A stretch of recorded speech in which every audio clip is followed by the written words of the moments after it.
Hey guys, Medium Nancy Mass is off today, so I'm going to be taking the lead, and I'm going to be talking about the dark side of the paranormal, taken from the case files of the California Haunts Paranormal Investigation Team. I'll be right back.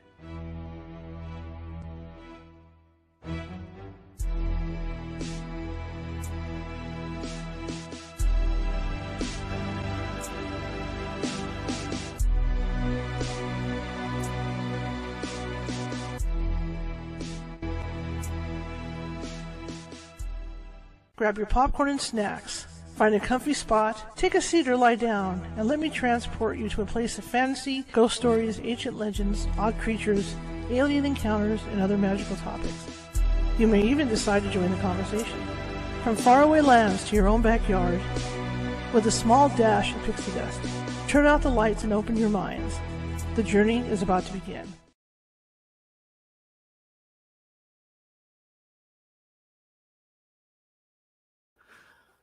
It's already messed up. Happy Friday, everybody. How's everybody doing? We finally made it to the weekend. Still things going on. It's like the screens. It's going to be one of those days. Let me adjust my volume here so I don't blow you out. Welcome. My name is Charlotte. I'm going to be your host for the next hour. I'm also the owner of the California Haunts Paranormal Investigation Team based out of Sacramento, California. We are 45 strong up and down the state of California, which means if you do, I'm just looking at things here to make sure we're good. If you do have a paranormal need, we can get to you. It might take us a couple days, but we definitely can get to you. And in the case that we can't get to you right away, because California is a big state, trust me, we do have mediums on staff who can phone you and talk to you about what may or may not be going on in your neck of the woods. And if it is paranormal, and in most cases, they can calm the energy down until we can get out there. And again, it doesn't take us more than 1 or 2 days to get out. If you need to find us, we're on Facebook. We're on all leading social media places. You can all just Google, Dr. Google. Google California Haunts Paranormal Investigation Team or Google California Haunts Radio. Okay, everything's there. We will be getting our websites back up probably next month. And when I say websites, I'm talking the Paranormal Team website and the radio website. It may be combined into one. I haven't decided yet, but we're working on it. I was trying to find some really good hosts for them, and I think I found one. But I got to play around with it a little more to see if it's going to support what we want to support. Anyway, if you're watching from Facebook today, and a lot of you are, please be sure to hit that follow button. If you haven't done so already, I'd really appreciate it. And you know what? I forgot my other button. Speaking of buttons, I forgot my other button here. Hang on. There we go. So I'm going to go directly to the chat room because I don't do anything else. All right. Hit that follow button if you haven't done so already because we're just looking for followers. And if you like what you hear tonight, please be sure to leave a happy face, a thumbs up, and anything to like emotion that's positive. Okay. Because what that does, and also in the chat room, Pamela's already in there. Be sure to do some chatting up in the chat room because those emotions, things in the chat. What that does is it throws us out into the netherland of FYP, and we go viral. Not viral, but we'd like to go viral. But that puts us out to other people. Okay, that puts us out to other people. More people out there. Same thing with YouTube. If you haven't done so already, and you're watching from YouTube, please hit that subscribe button. It's free. We've got more than 900 videos sitting over there, and they're all of this show, different topics. You'll see that I'm very eclectic in the topics I pick. All right? And same thing. Show me some love. Show me some thumbs up, some happy faces, hearts, whatever. Just give me some loves up there and join in the chat. Join in the chat because the more people in the chat, the merrier, right? And it does work with the FYP over YouTube the same way, just like it does at Twitch. All right? Okay, that being said, my guest today, there is no guest, it's just me. I'm going to digress a little bit from this past week, and that Bishop James Long, had done a show over on his site.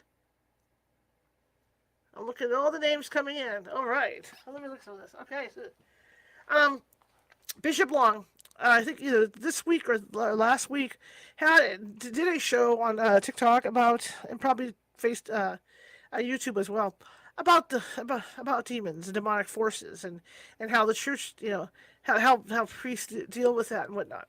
So I kind of was thinking when Nancy said she couldn't make it today, I decided to flip Nancy on what was it, Wednesday? Yeah, Wednesday. That I would carry a show talking about some kind of paranormal topic. So I was kind of wrestling with what topic to do.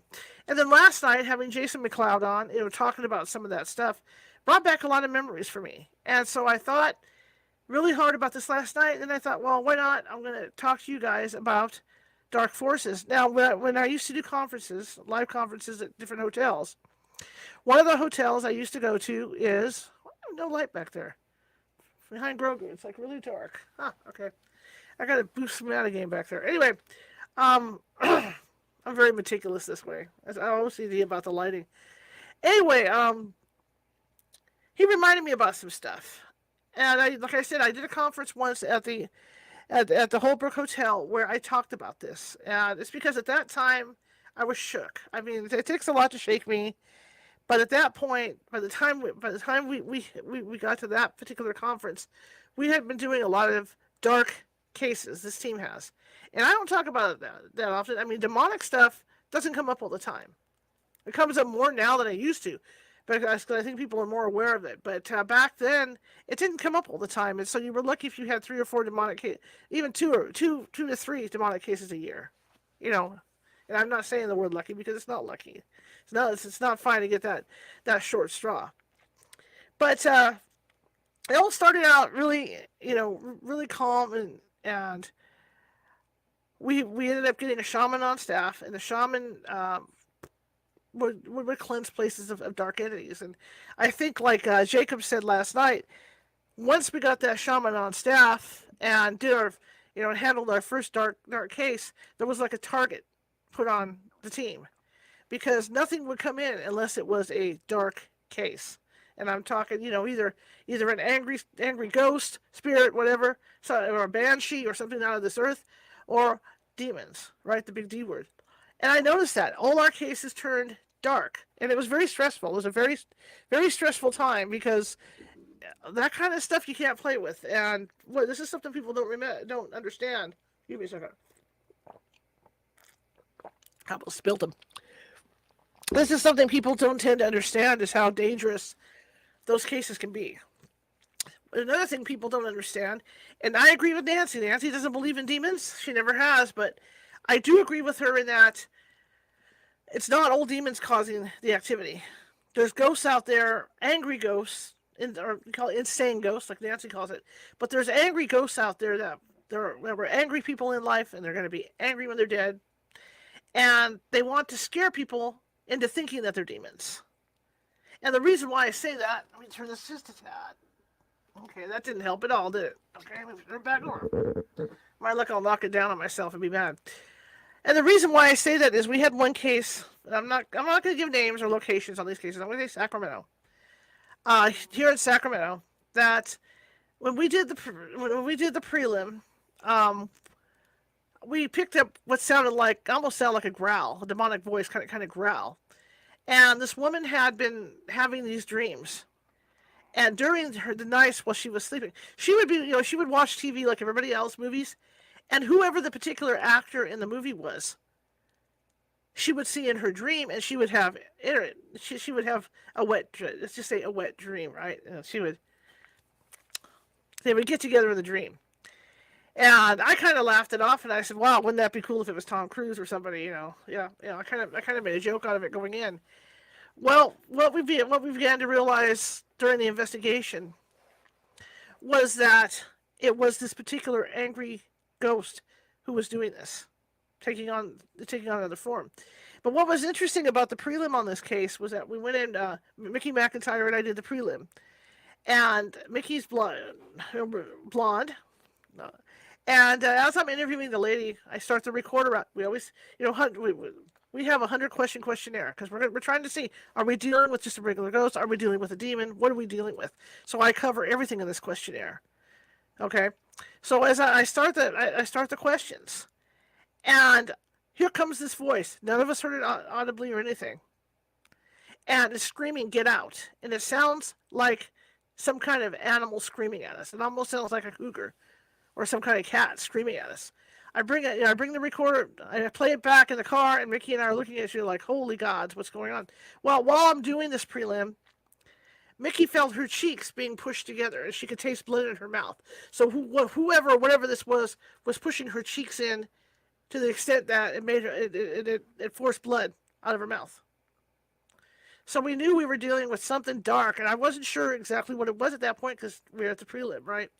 So we went out there 3 or 4 times, once with Channel 10 in tow.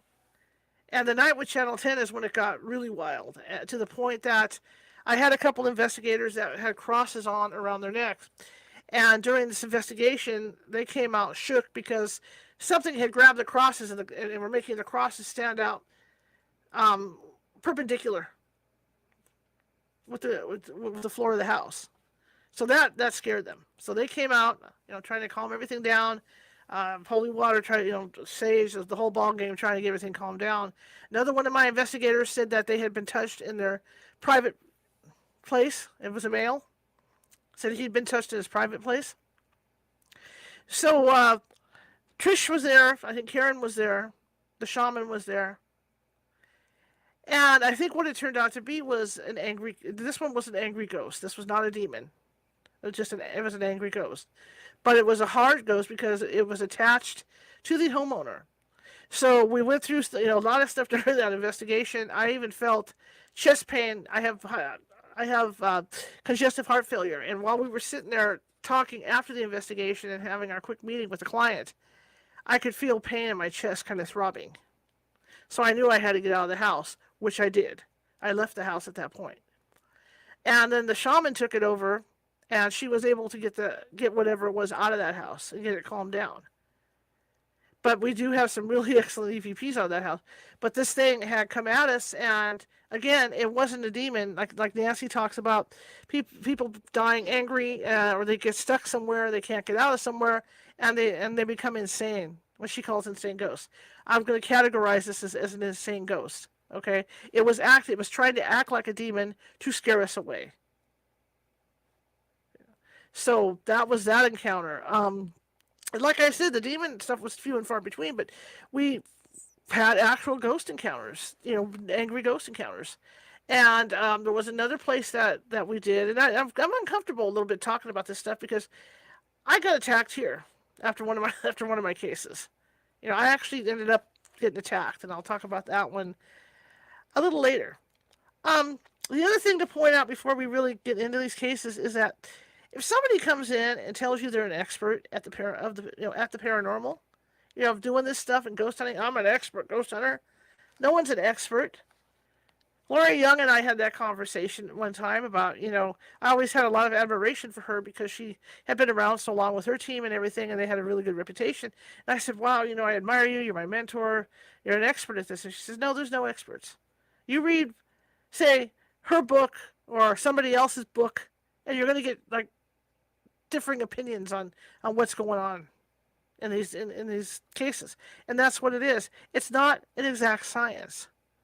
We're out on a learning curve. Each time we go out in a case, it's a learning curve.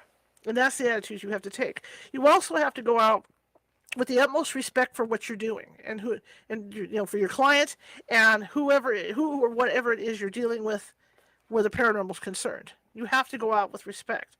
I've had investigators on staff who thought that they were untouchable, real cocky. And I don't allow real cocky people on staff because what inevitably happens is they will get attacked. And there was one particular investigation out in the Bay Area, and it happened probably a few years ago. My mother was still alive. I think it was last year my mother was alive, I think. That was back, 4 years ago? And I didn't go because of my health issues. And because the medium we had on staff actually was seeing dreams ahead of this investigation. Okay, so when she said it's going to be something wrong with somebody's heart, I went, nope, I'm out. I'll stay home.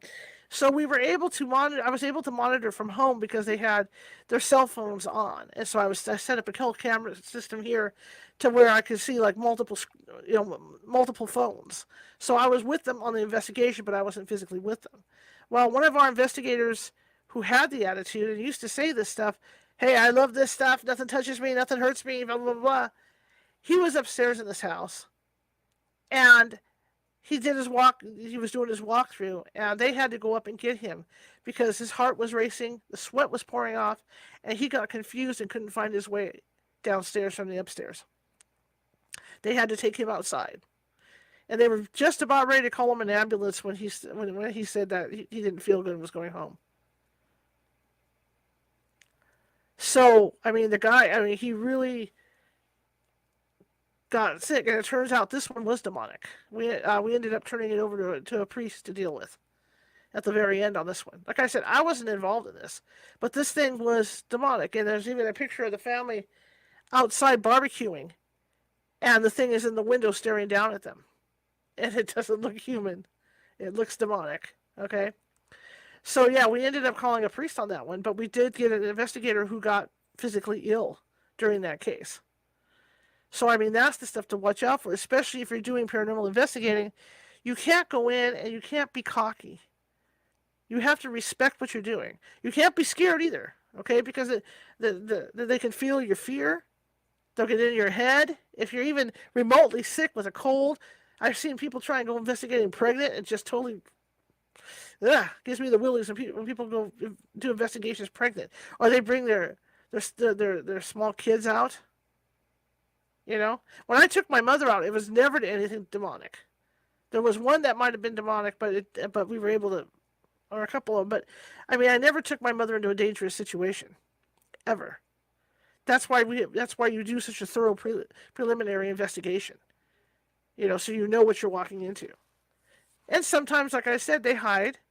I mean, demons are able to hide behind what you think might be Uncle Bob, or might be an angry ghost. It could be a demon. I mean, there's ways to tell what's demonic and what's not demonic. And again, and that's why I have such an extensive questionnaire to be able to tell that, because there's certain things you look for, and it's on that questionnaire to ask the clients. And granted, there's some clients that don't tell you the truth. Like Jason mentioned last night, there's some clients that don't tell you that they're messing around with an Ouija board, or they're table tipping, you know, playing and doing seances or things like that. They don't tell you. We did one in Rockland. Oh, actually Sacramento. Take it back.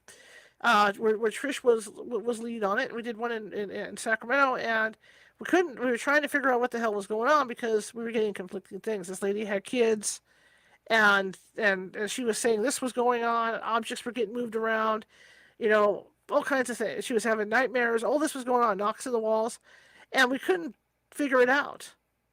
And Trish got the feeling that she wanted to check out the hall closet, so she goes snooping through the hall closet, and sure enough, underneath some newspapers is a Ouija board.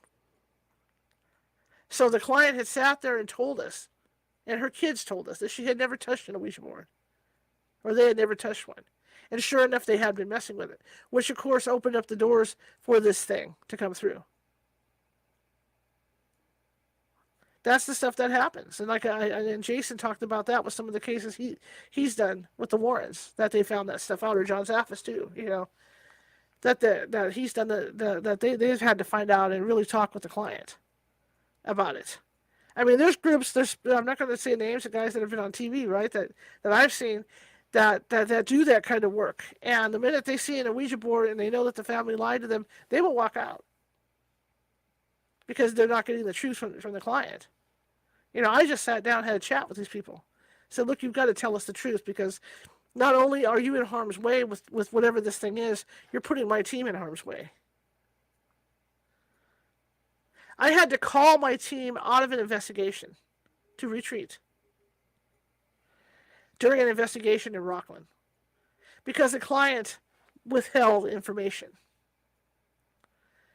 We get in there, I got all the information from him. He mentioned that he mentioned a dog had passed away in the house, and so he did mention that there was like this dark shadow that was about maybe 3 feet off the ground that he would see periodically running through the house, plus the ghost of a little boy. So I thought maybe it was the dog, you know, that he was seeing. And so we go out full team in the investigation. I've got my command center set up outside by the garage, and the team's investigating. I got all the cameras on, and all of a sudden you hear stuff banging in the house. And one of the reports from the investigators was that they could hear stuff being thrown around in the other rooms, but when they would open the door, everything was normal. However, they were experiencing their stuff being picked up and thrown on the ground. Where they would put maybe a piece of equipment, you know, on a counter, or they would put a notepad or something on the counter, and right in front of them it would lift off and be thrown on the floor. And as the night progressed, there were people getting pushed and shoved. While I'm sitting out there like the President of the United States, I got three cell phones going at that time. And I had 3 different psychics on each line. And finally, Karen calls, and I get this call that says, "Whatever this is, it doesn't have a face." And I said, "What?" She says, "Yeah, it doesn't have a face." Usually, if you run into, the more likely, if you run into a entity that doesn't have a face, that's because it was never from here. That's not an entity from the earth. That is something from wherever it came from. So that, coupled with the investigators getting pushed and stuff flying around the house, I called everybody out. I said, "We're in over our heads. Let's get out of here. Let's call the shaman in." So we're getting ready to leave. The client shows up. "So why are you guys leaving?" So I explained to him. I said, "There's something going on here that is dark, very dark, and it's not very happy." I said, we're going to call the shaman in." He says, "Well, there's something I withheld from you." Again, they're withholding information, pertinent information. All right. One of the rules of thumb with demonics is that, I could be wrong on this. Don't hold me to it. It's been a while since I've gotten in to see if there's any updates on this stuff online. But one of the main rules that you have when looking at cases is that a ghost, they could move objects, but nothing over 2 pounds. Anything above 2 pounds is generally not doesn't has a lot of energy backing it. So we tend to think that they're not of this earth, that they're demonic, or a banshee, or whatever. So this man sits there and he's sitting in his truck, and I'm talking to him about how, okay, we can't have. I'm not going to put my crew in danger. I don't like what's going on in the house, and plus whatever this is doesn't have a face. Okay, so we're going to bring the shaman in to deal with this. And he proceeds to tell me, he says, "Well, there was something I think I should have told you, but I didn't tell you." And I said, "Well, what would that be?" And he said, "Well, I was doing laundry one day in my laundry room, and the dryer door opened by itself." Okay. But not only did it open, it was ripped off its hinges and thrown 12 feet to the laundry room. Ripped off its hinges. Just a minor detail that he left out during the prelim. Had I known that something with that kind of force and strength was able to rip the dryer door off, I wouldn't even have put a team in there. I would have sent the shaman in right away. So by him withholding this information, it put my team it put my crew in danger, to where they could have gotten hurt on these things. You can't play with this stuff. And there's always stories I've read. Even John Zaffis out investigating, and other people that I've read. They're demonic cases. Same things. Doors get ripped off the hinges. Same MO, and it turns out to be demonic. But I can tell you, something that does not have a face was never here on this earth because it doesn't know how to look like us. So it's another rule of thumb. But that is one of the main questions we ask, is how heavy are the objects that are being moved around in the house? How heavy are they? Has anybody been scratched? And if you have, what do the scratches look like? Does anybody smell anything really foul in the house? Because that's another sign. Have you smelled vomit in the house? Are plants, are animals dying? Have you had that happen on your property? Those are the handful of what we ask when we go out on cases to sort through and make sure that we know what exactly we're dealing with. I've also had my own psychic staff call us off cases. We had a case in the Bay Area in a business that we were handling. And I got a call from this particular psychic on our team, Sandy, and she says, "Don't go, don't go. Whatever this is, I see blackness. All I see is blackness running about 2 or 3 feet up off the floor and something grabbing, trying to grab out of this blackness." So we didn't go. When somebody sounds the alarm the week before the investigation and says there's weird stuff going on like that, I'm not going. I'm not taking my team in. I refuse. And like I said, once the shaman came on, you do your first case with her. Next thing you know, every case you're getting is dark cases. And this went on for almost 7 months. That every time we went out, it was a demon or it was an angry ghost that we were dealing with. And it takes a toll on you. It takes a toll on you. You got to be in the best health to deal with this stuff, because it may not come, like Jason said last night too, it may not come get you right away. It could be 4 or 5 years down the line that maybe you get cancer. Maybe you get heart failure. Maybe something else goes wrong. Your knees, something, you know? There was one particular case that I didn't go on that was for another team in the city where I worked that I refused to go on. I had a bad feeling about it. Sure enough, they get out there, and people were, and they had someone picked up and thrown into a wall. There's an EVP of this, whatever this is, mocking one of the psychic's names. And they all came back. They all came out if it was weird things that happened, like being bit by a brown recluse spider. Another investigator came out of there, had horrible vision problems for the longest time. She's still recovering from those. Even the lead investigator had health issues that he had to overcome. Now, is it coincidence that this happened on this case, which was obviously, you know, something really dark? I don't think so. And I'm not trying to act paranoid about this stuff because I've been doing this 18 years. And I've seen what's going on within my own team and other teams that are out there, even teams that have been on TV, right? I've seen what it does to people, whether it's demonic or whether it's just ghost hunting itself. Every time, and Nancy and I have had this discussion, every time you go out on a ghost hunt and you go into communication with whatever you're communicating with, you lose some of your energy. You lose something within you. That's why one of the cardinal rules, too, is when you're out and whatever this is wants to touch you, you only let them touch your pinky tip. Because they will suck you dry of energy. If you get what I call goose by a ghost and you're out in the field, and what that is when you can feel something go through you. And it's an interesting feeling because sometimes people feel it differently. Some people feel spider webs. Me, my whole stomach does a flip. I can tell.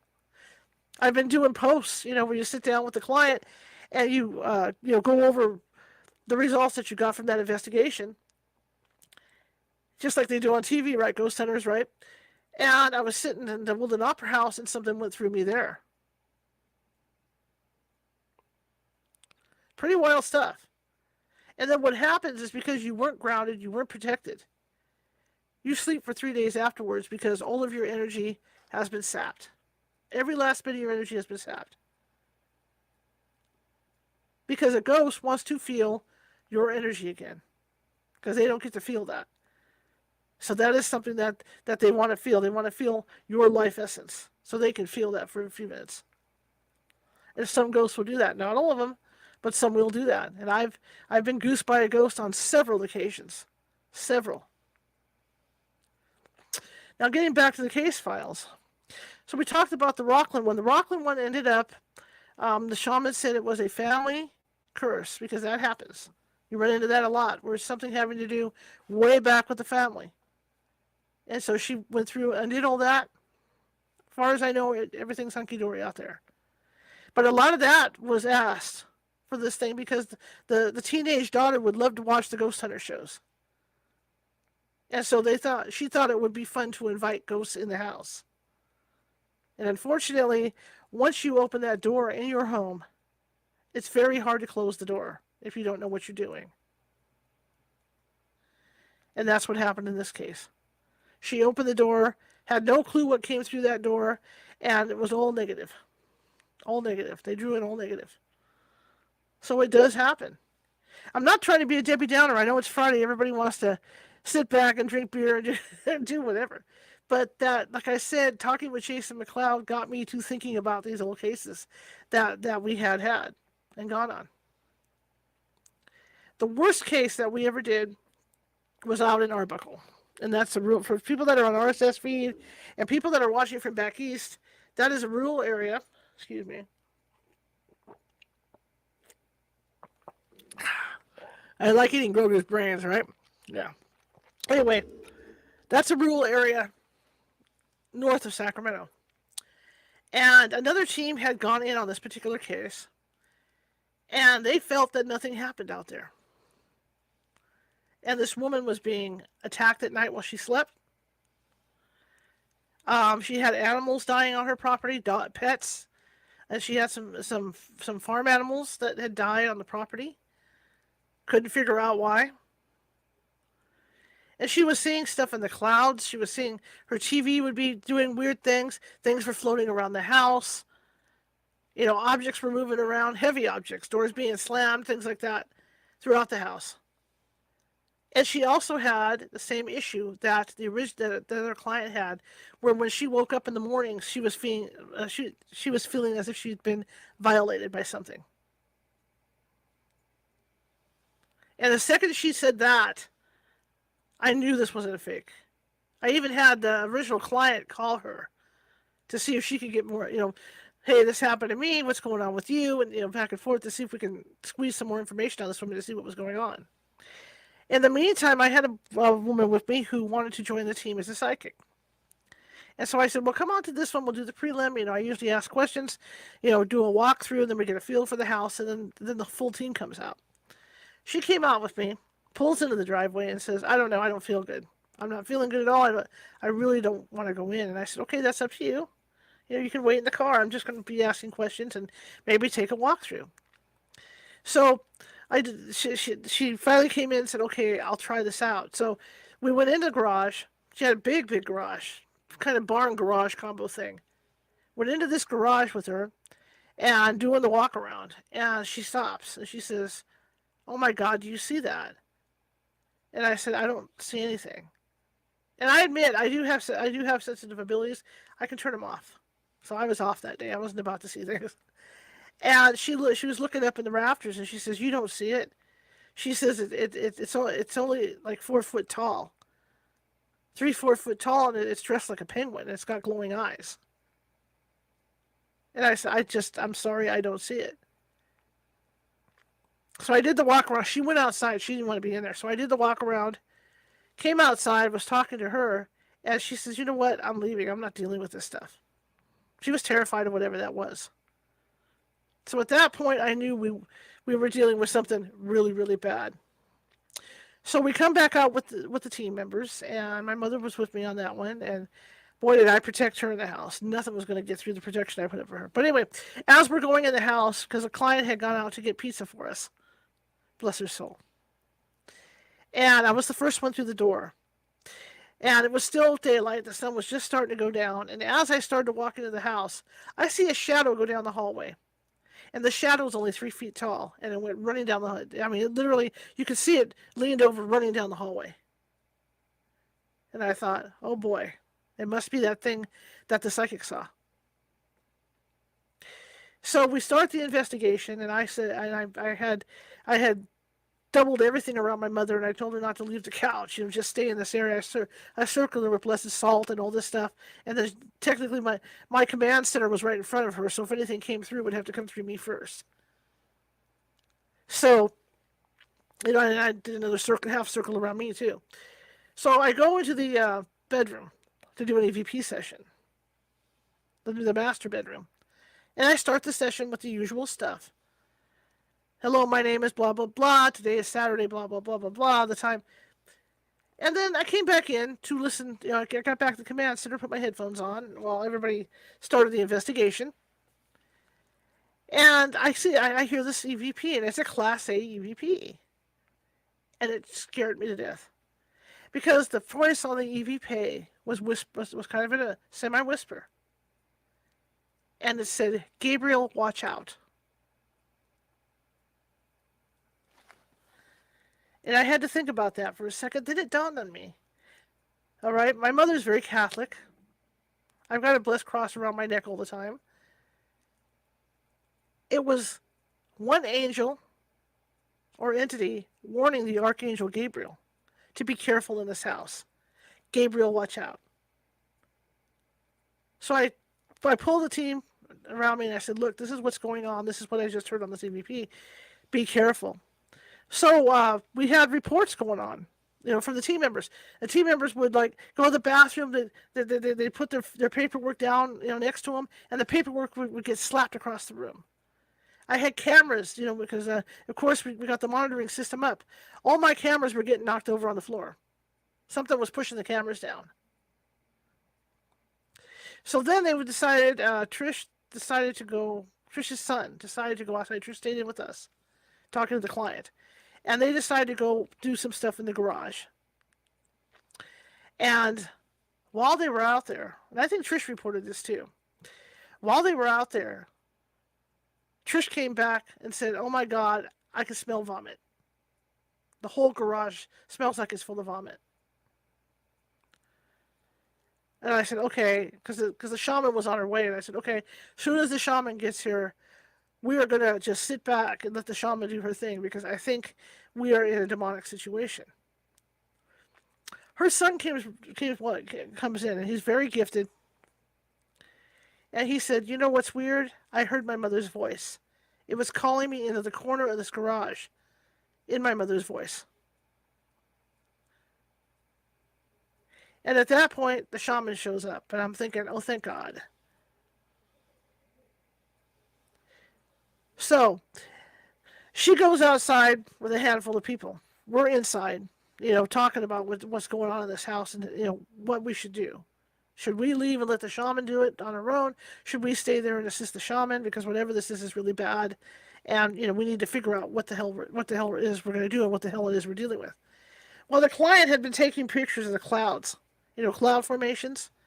And she had been picking up demonic faces in the cloud formations, which I saw the photos. And so that's where the shaman started. The shaman goes outside and she's starting to fight this thing. And a few minutes later, because you could hear her outside hollering at whatever this was. A few minutes later, they came in. They said, "We got a problem." I said, "Well, what?" She said, "Well, something harassed the shaman because the shaman needs a new pair of," and this is horrible to say. Okay, I'm not giving names out. Needs a new pair of undershorts. Whatever this was, caused her to do that. So we had to locate that. So we got that located. The shaman goes into the garage, starts doing stuff. She can smell the vomit. She's seeing this little black figure running around the garage. So she's trying to deal with it. Finally comes back in the house and she starts to do a house cleansing exorcism, shaman type exorcism in the main house. It was a double wide. And we could hear objects falling all over the place, being thrown and falling. But she did it. She stood her ground. And then she said, "Well, I'm going to probably have to come back." And her hands were shaking. I mean, whatever this was really was affecting her. And she didn't realize it, because when you talked to her the next day, she didn't even think anything had happened to her. But she wasn't even sounding like herself. So I'm trying to shake her. Trish and I are trying to shake her and bring her back to reality, because whatever this is was getting in her head. But she was fighting it. She was really taking this thing on. So we finally get done for the night, take off to go home, and she says, "Well, I'm going to have to come back and do another cleansing out here, because whatever this is like super, super strong." So we leave, and before we leave, I'm doing holy water and stuff on the staff, making sure nothing follows them home, and all this, because whatever this thing is, it's nasty. And sure enough, the shaman goes back out there a couple days later, and she just can't get this thing out of there, no matter what she does. So we ended up contacting the Catholic Church to get involved with that. I don't know. After that, I never really heard what happened. But we did contact the local Catholic Church out there to try and get involved with this thing. But that's the thing, too, and that's what I always found bizarre about the church. I'm a Catholic, I'm going to admit it. And what I always found kind of weird with that whole thing was that they don't like ghost hunters. They think we that we're stirring the stuff up too much. Yet, when there is an alleged, demonic case going on, we're the ones they send in.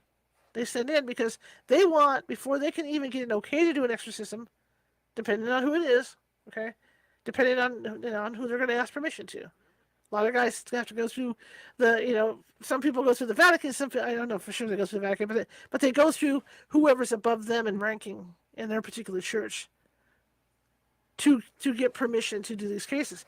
And in order for them to do that, they have to have proof, tons and tons and tons of notes and proof to say, "Look, this is what's going on in this house. I need to go in, and I need your blessing to go in and do this exorcism." And unfortunately, unless they work directly with the paranormal team, because some do. Some will work directly with the paranormal team. But more often than not, the paranormal team is the one that has to go in and get all this information. So they don't like us on one hand, yet we're the ones that have to go in and gather all these mounds of information for them so they can get it processed and go work on the case. So I handed off all the notes. All the notes went. Everything we had. EVPs, everything. Interview with the client, all that went. So I hope she got, I hope she got some relief through the Catholic Church.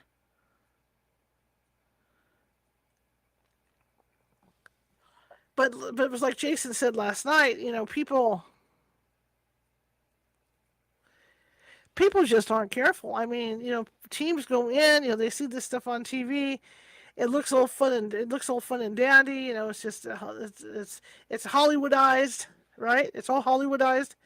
And so you're thinking you're going in and it's a game. One of the most stressful things that a paranormal investigator can get involved with is doing residential work. Because when you go out on these things,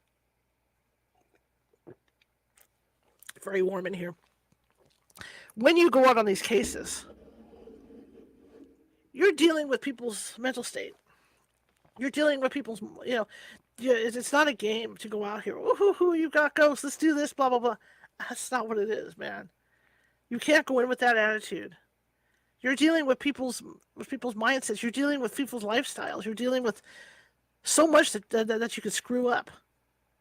You have to be really, really careful.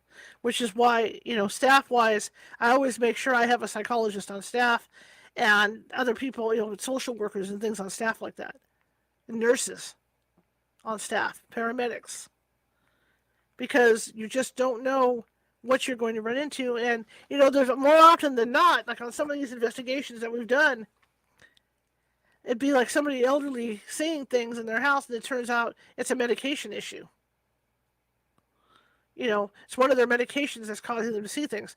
Or a gentleman we did out in Woodland, it turns out that he had a brain tumor and there was a lot of poltergeist activity going on in this house. And it turned out that he was growing another brain tumor, which is why he was seeing stuff in the house. That one took a couple months to figure out. But they thought it was demonic in their house too, and that's one where it was an easy that was a debunk because they had a bunch of blessed religious icons of Jesus Christ and other saints all over the walls of their house. Every room had it. And as I'm walking around the house, I came in and I said, look, if this was demonic, those wouldn't be up there. They'd either be turned in a weird direction or they'd be down on the floor. So I knew it wasn't demonic. So I had to sort through and try and figure out what was going on with this guy or what was going on in the house. And it turns out he was having issues with his brain, and there was another ghost involved that had lived on that property years ago that didn't want to cross over, that was involved, and he was trying to protect their sick son because he thought the father would hurt their sick son because the father had this horrible temper. See, another angry ghost, even though the ghost in this case wasn't angry, the father was the angry ghost with the poltergeist activity. That's how that was sorted out. I did one for a friend of mine who was having problems. We went out to her house. Again, it's Trish and I. I'm not going to give the background. That's private stuff for this. But what I will tell you about this case is that it was a low-level demon. Not every demon is a high-level demon like Satan and whoever else is at the high level. It's like anything else. There's different stages and levels of demons. And this particular one happened to be a low-level demon. And Trish and I took it on together to get it out of this house.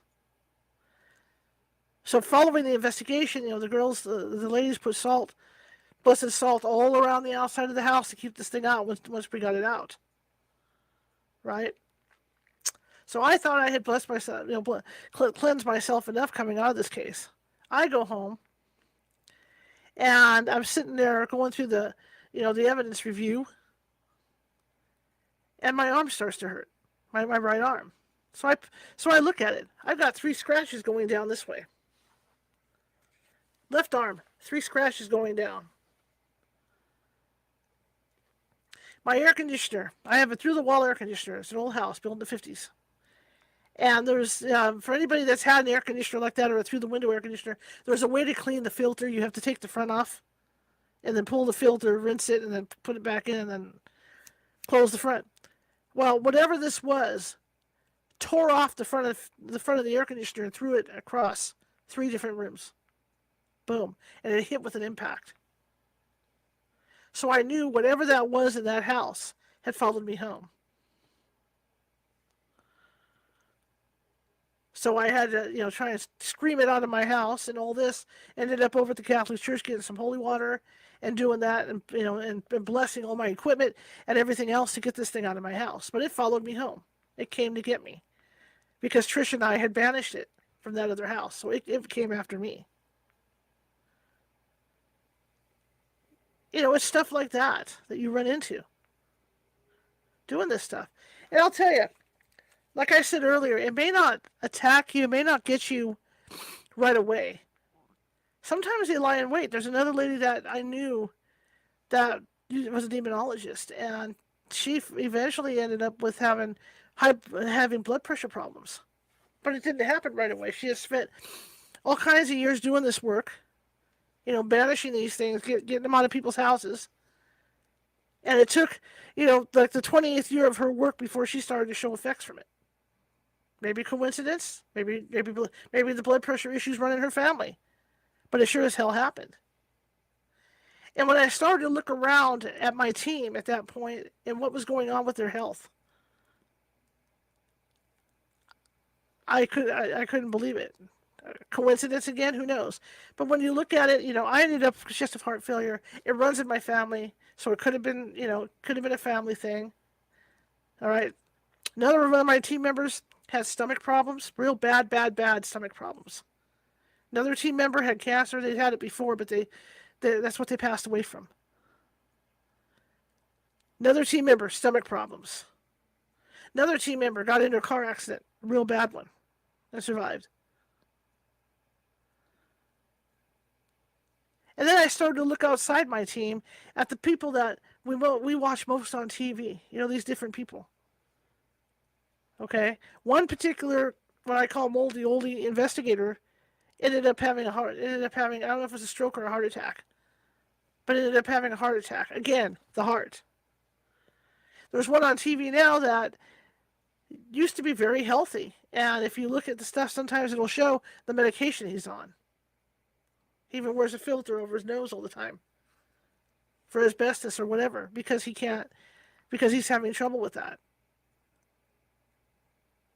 And there have been a lot of investigators out there, and again, my friend Gloria ended up with stomach cancer. And I don't think it's all coincidence because I've been keeping tabs on all this stuff for years. I don't think it's all coincidence. It's very dangerous. And unfortunately, I'm not saying these people take it lightly because I remember after I did that conference to talk about these different cases, different demonic cases that we had been doing, how there were some people in the audience who said, well, you're just doing scare tactics, you're just afraid. At that point I was really afraid because I saw all this stuff happening around me to my own team. And I thank God that it never came home to attack, any of this stuff came home to attack my mother or my animals, when we were doing that. I mean, it is intense. And again, there's some famous investigators that have shown signs, that have gotten sick. And it's because every time we make contact with something out in the field, whether it's good or bad, it takes a piece of us. Every time we step through that front door, it takes a piece of us. How can you stop it? Make sure you're grounded when you go in. Make sure you're protected when you go in. But that's not always, that's not always going to work. I know teams that go in processing, and they will take holy water in a spray bottle, And before they even touch the front door or go up the walkway, they'll spray the walkway as they're walking with the holy water, and they'll spray it on the front door. Then they'll go into all the furniture in the house before they even sit down or anything, and they're spraying the furniture with this holy water before they even sit down or touch anything in the house. And of course, they'll spray it on the way out when they leave for protection. Because, like I said, it may not get you that day, but it'll come back to get you later on. Do I still do dark cases? Sure. If they come up, I have to help people. This is what I do. That's what California Haunts Paranormal Investigations does. That's what a lot of teams do. They go out to help and educate people about the paranormal. So we put ourselves at risk when we go out. And if the client isn't forthcoming enough with their information about the case and what's been going on, then we can really get hurt. Really hurt. It's dangerous what we do. You know, you watch TV, and it looks so easy when these guys go out on TV and do this stuff. You know, these different shows. But it's not that easy. I mean, the exorcisms, you know, they'll show exorcisms, and it takes what, an evening to do an exorcism. There's cases where exorcisms have taken 2 or 3 or 4 days. Sometimes they have to come back, especially like in a house. Sometimes they have to come back. So it's not like it is on TV. I've been doing this long enough to know, and long enough to put the pieces together on stuff, and and figure stuff out. Like I said, I'm not an expert. The next guy is not an expert with his team. The guys on TV aren't experts. We're all learning. It's all a learning curve when we go out on these cases. We've got 4 residentials coming up. We're starting back up, and I've got the show going finally in a good direction, and now we're going to be going out. They're all Northern California. I've got 4 residential investigations lined up already to go out on. So, of course, I will take in and do that questionnaire, and I'll have all those questions so I know exactly what we're walking into. And just like with Nancy is our remote psychic. I will send her the information, but not everything. I will send her a picture of the front of the house. She doesn't know the address. She doesn't know where it's located. I just send her a picture of the front of the building, and then she'll do a read from there. And that gives me an idea of what we are walking into for the prelim. Because I want to know. I want to make sure we have the proper protection going in so we don't run into these dark things that are going to attack us and hurt one of the team or hurt the family more. You know, and you get into those cases. I mean, there's several layers to a demonic case. They start with the things just entering. It gets to depression, oppression. You get to the point where you don't want to leave. They like to single people out. So you might end up like living like a hermit while all this is going on until they're into you, literally, until you're oppressed, and they joined with you. And then the priest or whoever has to come in, the priest or shaman has to come in and figure out a way to get them out. But like I said, our team has not done a lot of these cases, but the ones that we have done have been eye-openers. Absolute eye-openers. You know? And I think there's a lot more of those coming up. And the only issue I have with the ones that are coming up that we get calls on is everybody, because they watch TV, everybody is a backyard is a backyard ghost hunter, and they will tell us if it's demonic or not. And so when I try to explain that, in order for us to come out and do a cleansing on your house or your business, we have to know exactly what's going on and what we're dealing with. Because if it's Native American, if we're dealing with a Native American soul, we have to treat that accordingly. You know, you have to treat that differently than you would treat, say a Christian soul, or even for sure a demonic. That's all handled differently.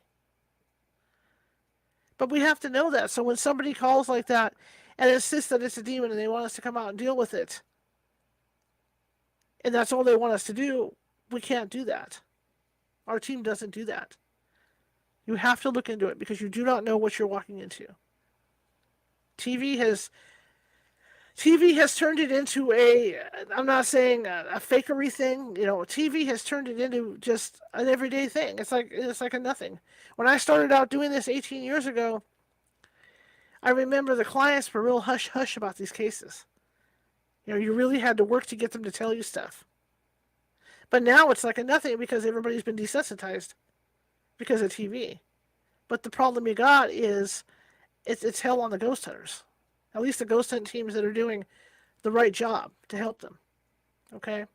As I go down a line of ghost hunters that are sick, again, one in particular had, I believe, maybe a couple heart attacks.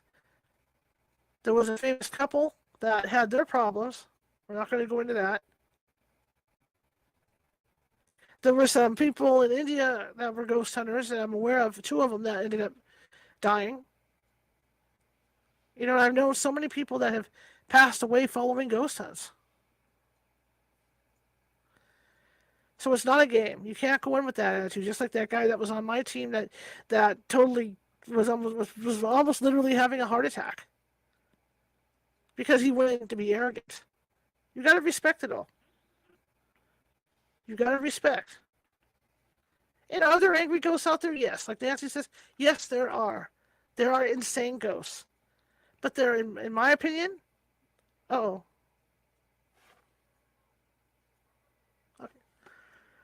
It's my internet light keeps coming on, so it's nothing paranormal. Back to where Mario was. But in my view and in my experience of doing this for so long, there's demons. There's things out of this earth that are out there. One house we did in Dixon had a banshee in it. That was an interesting case. Not of this earth, blah, blah, blah. But it had a banshee. Why? Because we took a picture of the house and we could see it in the window. So you could tell what it was. I have footage from that house where they've got ceiling fans on the ceiling, lights off, ceiling fans aren't on, and the ceiling fans are rotating. Okay? This one particular bedroom that they had all the problem is where this thing would hang out in the closet. Foul smells, you name it. They had it all going on. Electrical issues, everything. Sometimes the one person that was sleeping in that particular room,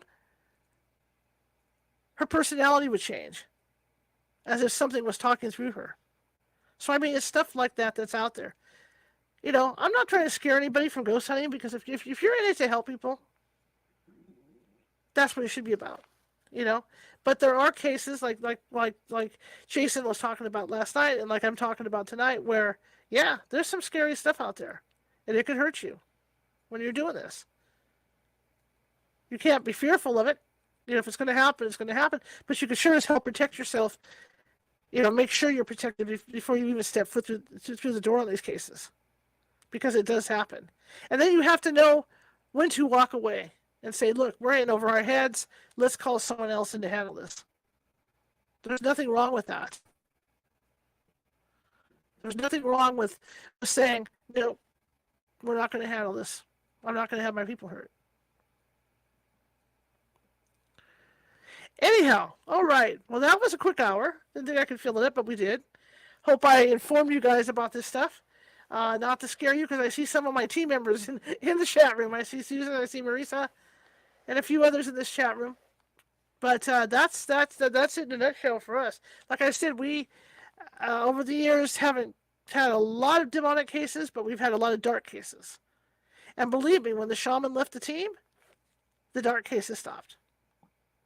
So like Jason said yesterday, once you get somebody that can do that kind of work and the universe knows you can do that kind of work, there's a target on you. And that's what happened to us. Case after case after case after case. Okay. Sunday, I will be back reading from True Ghost Stories by Hereford Carrington. And then Monday, I will be back on at noon. So it's going to be a noon show. Phil Webster is going to be with us. He is a psychic medium, and he wants to tell us stories. The story of how he became a medium and his journey to become a medium. He's even worked with a lot of celebrities. So he's got a really interesting story to tell about this stuff. And we all will be able to pick his brain, even with the chat room, about the work he does, because he's come in contact with some interesting ghosts out there. All right.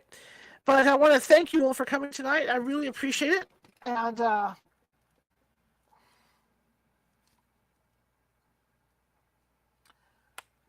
on a second. Yeah, so I just wanted to see what the chat room says. I really appreciate each and every one of you coming to join the chat. And again, you'll be hearing more from us because we're going to do some live investigations, via StreamYard, and that way it'll be on Facebook and Twitter and all these other places coming up here. But we do have, bear in mind, we do have 4 residential investigations coming up. So we're going to get powered up here, and you're going to get to see us in action doing these investigations. All right. Thank you very much. If you like the show, share it with 5 people. If you hated the show, share it with 5 of your enemies. We are equal opportunity here, and we're just trying to build our numbers up. So I really appreciate that. Otherwise, I will see you Sunday at 6 p.m. Pacific for the usual book read. Have a great weekend, everybody.